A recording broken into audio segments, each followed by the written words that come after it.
Hello friends, तो देखिए ये मैं आज आपके लिए यूनिट फर्स्ट है ये क्लाइमेटोलॉजी जो है उसके बारे में बात करूँगा। ठीक है, एक तरफ का ये समझ के चलिए कि मैं आपको क्लाइमेटोलॉजी जो होता है उसके ओवरव्यू देने की कोशिश करूँगा आपको मैं।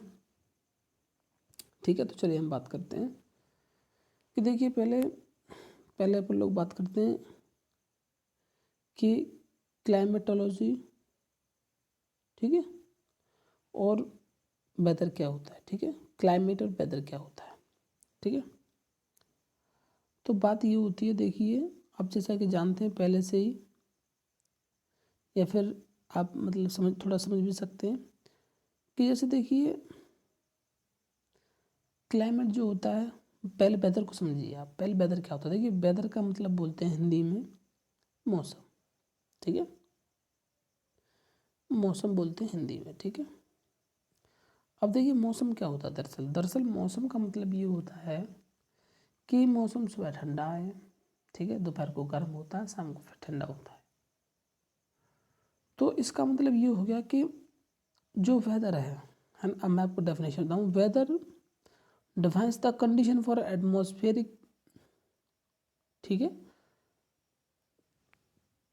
Weather is a condition of atmosphere over short period of time. ठीक है, किसी भी वेदर की किसी भी एक शॉर्ट पीरियड ऑफ टाइम के लिए आप देखेंगे तो उसको एटमॉस्फेरिक जो कंडीशन है उसको हम वेदर कहते हैं।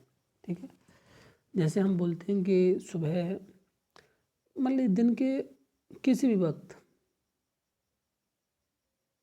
अब अगर देखते हैं कि सुबह मौसम ठंडा है, गर्म है, किसी भी वक्त एकदम बारिश आई चली गई, धूप निकली चली गई, तो ये सब वेदर का पार्ट है। या फिर ये कहिए कि एक स्टेट ऑफ एटमॉस्फेयर है। ठीक है, स्टेट ऑफ एटमॉस्फेयर का मतलब ये होगा कि उस समय दशा क्या है एटमॉस्फेयर की। हालांकि ठीक है, अब देखिए ये सारे पॉइंट्स पढ़िए अब, ये वाले है ना, ये जो लिखे हुए हैं। तो देखिए फर्स्ट पॉइंट है weather is the state of atmosphere और sequence of state of the atmosphere at any given time. किस भी वक्त पर स्टेट बात की गई। ठीक है, अगर हम छोटे से बोलेंगे तो हम स्टेट ऑफ एटमॉस्फेयर है। ठीक है, या फिर सीक्वेंस ऑफ स्टेट है। सेकंड में क्या है, सेकंड में ये कह रहा है कि शॉर्ट टर्म वेरिएशन है। ठीक है, शॉर्ट टर्म वेरिएशन का मतलब हो गया कि बदल गया, बदलती रहती है। ठीक है, ऑफ टर्म ऑफ, ठीक है, some time from term atmosphere, pressure है, विंड है, मोशन है, क्लाउडीनेस है, प्रेसिपिटेशन, विजिबिलिटी, कुछ भी आप ला के चलिए। ठीक है, तो अब कह रहा है weather is the highly variable and constantly changing some time from hour to hour and, ठीक है, तो मतलब एक घंटे से दूसरे घंटे में बदल जाता है। तो ये आपको सब बात वेदर के बारे में बात चली। ठीक है, अब क्लाइमेट क्या है, अब ये देखिए आप इधर से पढ़िए। ठीक है, climate is what you expect, weather is what you get. ठीक है, कहने का मतलब ये है कि क्लाइमेट एक चीज़, एक मतलब ऐसी दशा है जिसको आप एक्सेप्ट करते हैं, एक्सपेक्ट करते हैं, मतलब उम्मीद रखते हैं। बेहतर जबकि ऐसा है कि जिसको आप पाते हैं। कहने का मतलब ये है कि वेदर को आप जब देखते हैं, इसका मतलब ये हो गया, जो ये अंग्रेजी में लिखा हुआ है, इनका मतलब ये हो गया कि आप वेदर को देखते हैं, पाते हैं, ठीक है, और उसको देखकर आप क्लाइमेट का अंदाजा लगाते हैं, क्लाइमेट कैसा है। ठीक है, तो आप उसकी उम्मीद रखते हैं, तो मतलब वो आपका क्लाइमेट हो गया। ठीक है,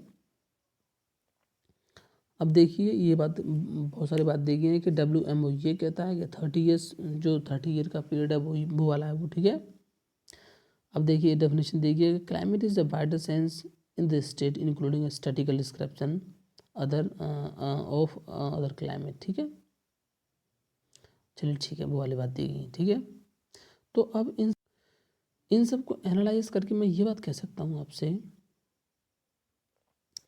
कि वेदर जो है शॉर्ट टर्म, अब देखिए मैं इधर बात कर रहा हूँ आपसे, ठीक है, इधर वेदर जो है शॉर्ट टर्म एटमॉस्फेरिक फिनोमिनन है या atmosphere, weather is a state of atmosphere for a short period of time, ठीक है।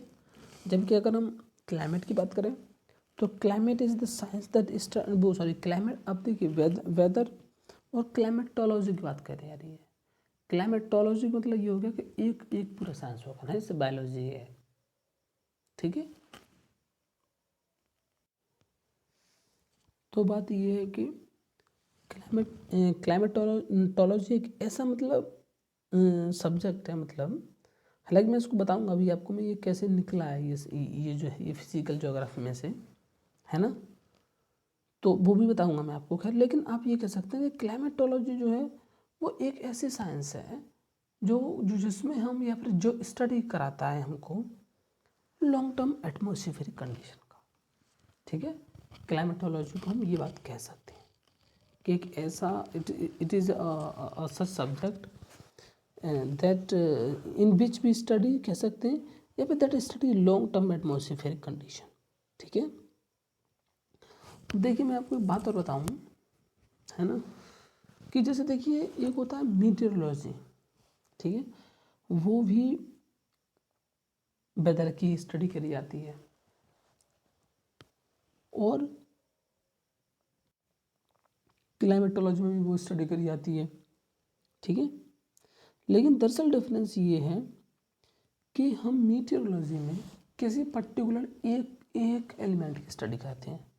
मैं आपको अभी समझाता हूँ, दूंगा मिसाल में, रुकिए एक मिनट। अब देखिए इधर देखिए आप, element and controls of weather and climate, ठीक है। अब ये कह रहा है कि कौन कौन से एलिमेंट जो हैं जो कौन कौन से उसके एलिमेंट्स हैं मतलब क्लाइमेट के, और क्लाइमेट के या वेदर के, ये मतलब मैं आप ये समझ लीजिए आप कि क्या होता हूँ आपको मिसाल दूँ मैं, आप ये समझ के चलिए कि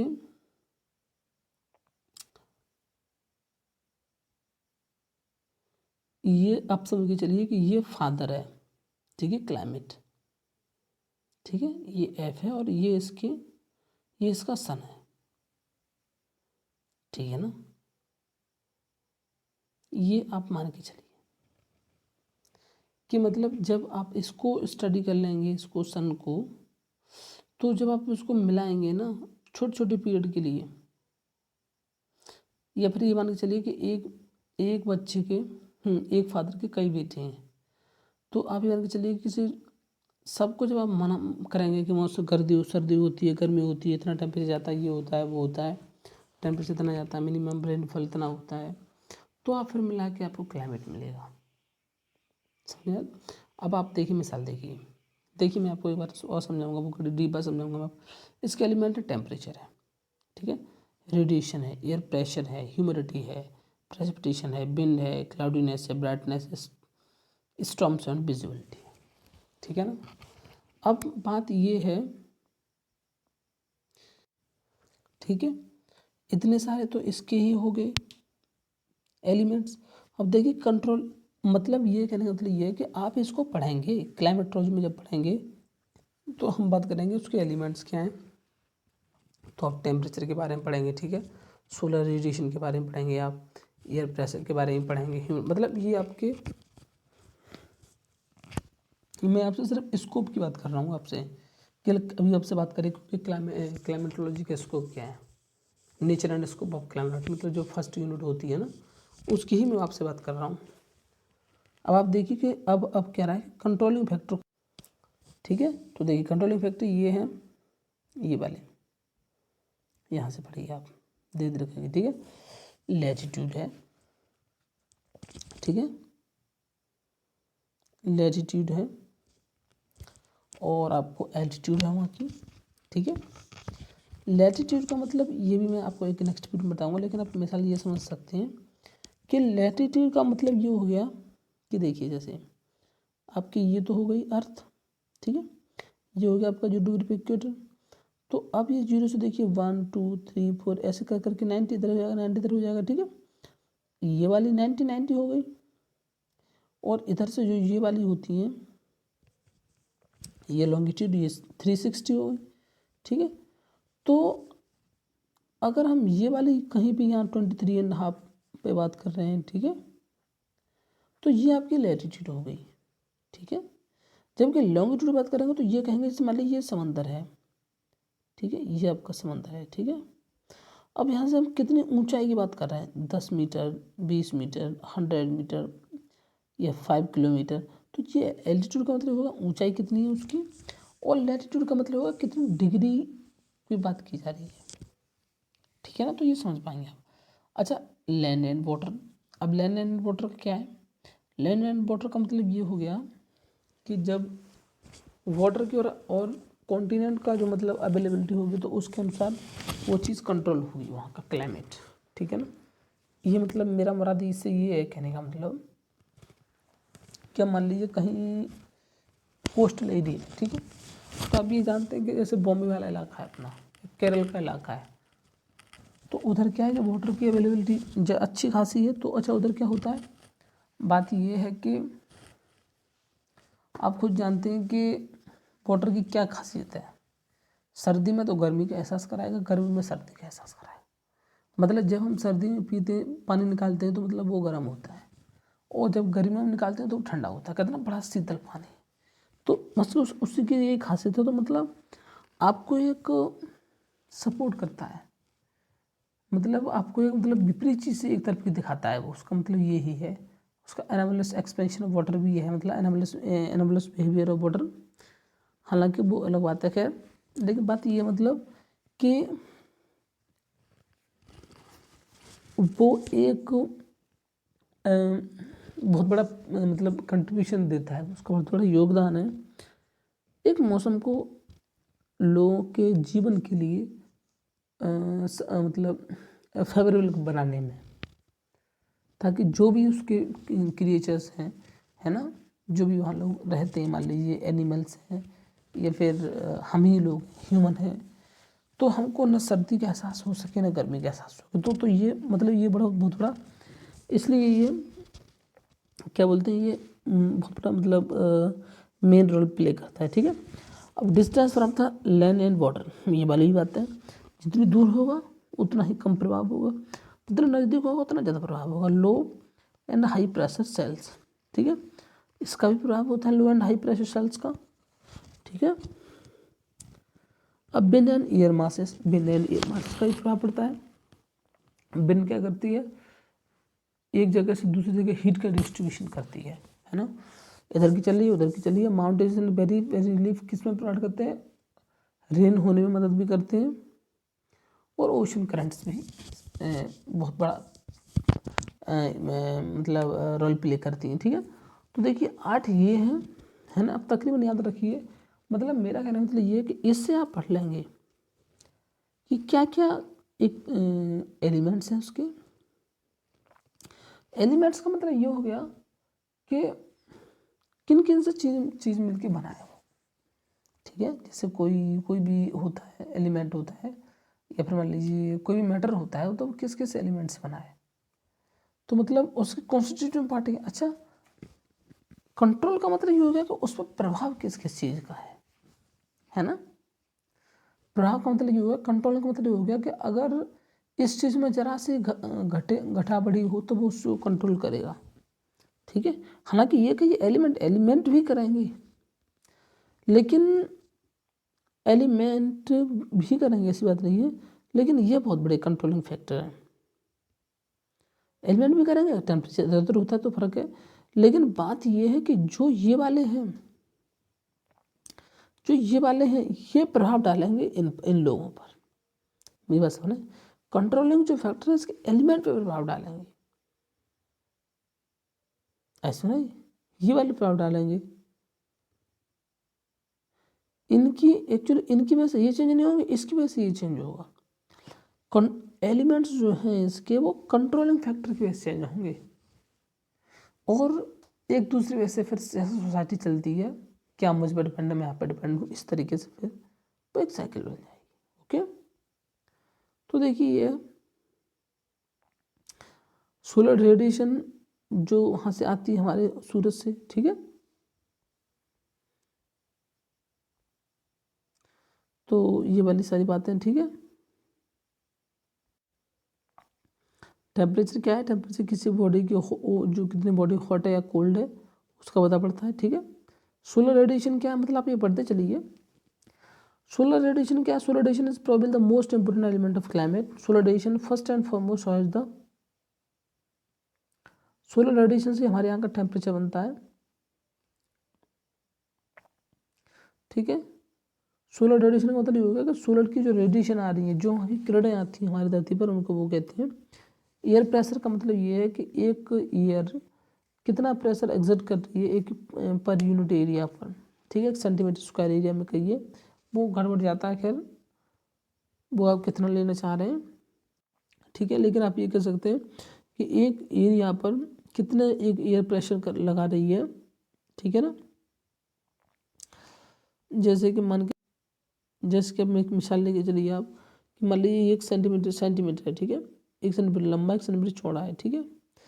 तो 1 × 1, ठीक है, इस 1 सेंटीमीटर स्क्वायर में कितना एक फोर्स लगा रही है, वो फोर्स हो गया ह्यूमिडिटी, मतलब नमी जो होती है, ठीक है। मॉइस्चर जो होता है वो एयर में कितना अवेलेबल है उसके मुताबिक उसकी ह्यूमिडिटी चाहिए। 3 तरह की होती है, एब्सोल्यूट, रिलेटिव और स्पेसिफिक, ठीक है। एब्सोल्यूट में ये होता है एक किसी वॉल्यूम में कितना मतलब वाटर वेपर प्रेजेंट है, उसको एब्सोल्यूट बोलेंगे। रिलेटिव में क्या होता है कि रेशियो हो जाता है।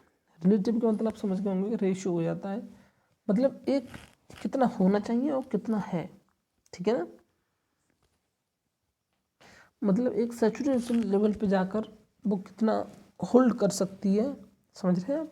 कहने का मतलब ये है कि देखिए जैसे मैं 4 रोटी खा सकता हूँ, या मतलब आप 4 रोटी खा सकते हैं, ठीक है।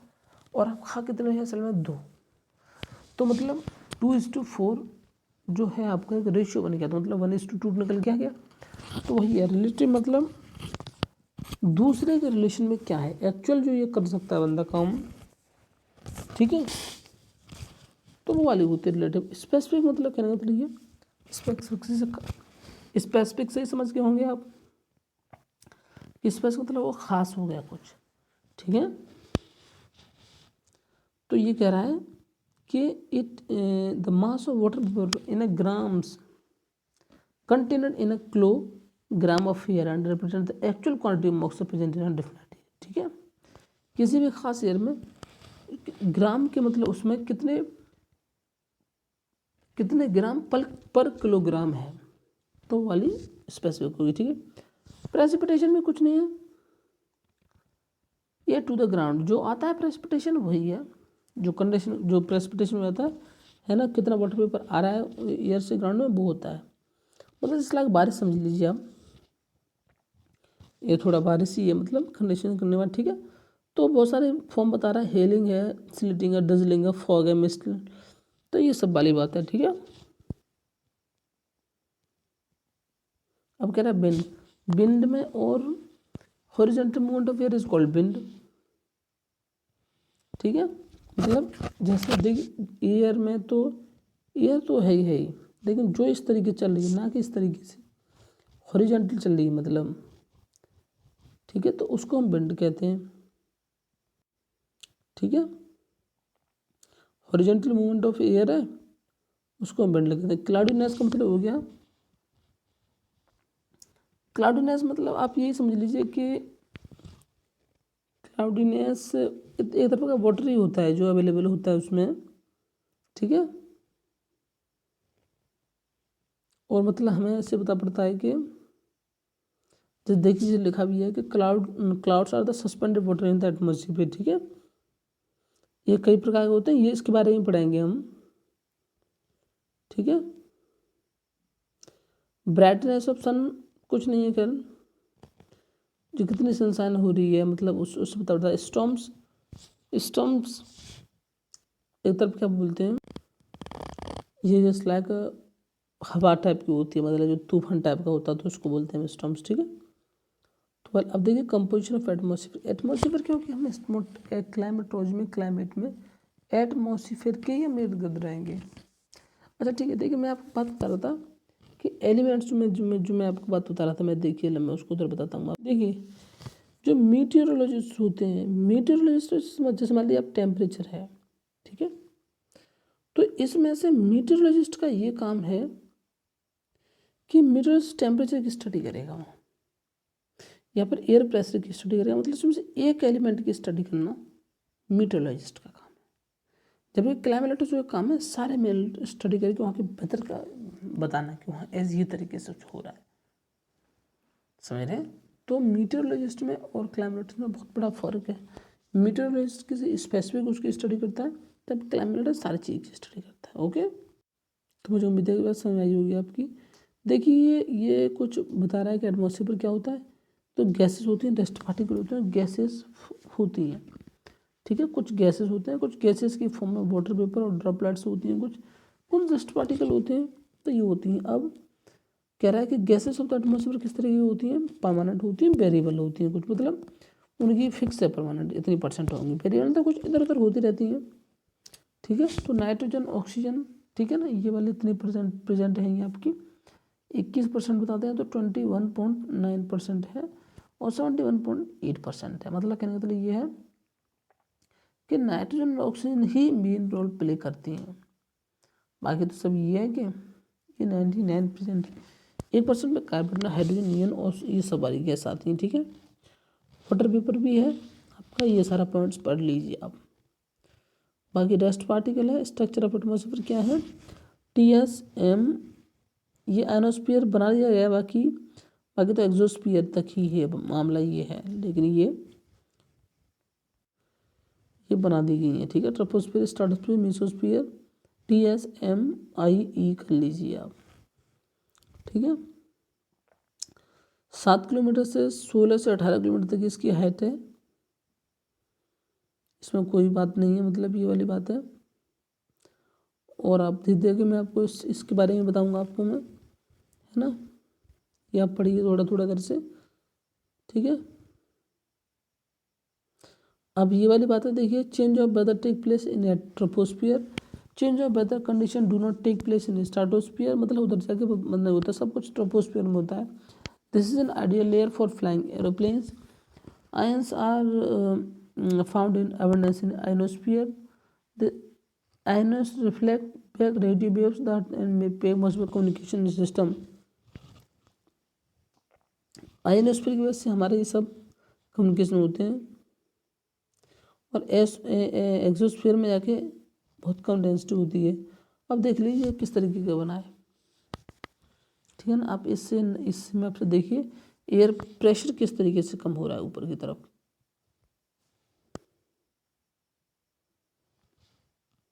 ठीक है।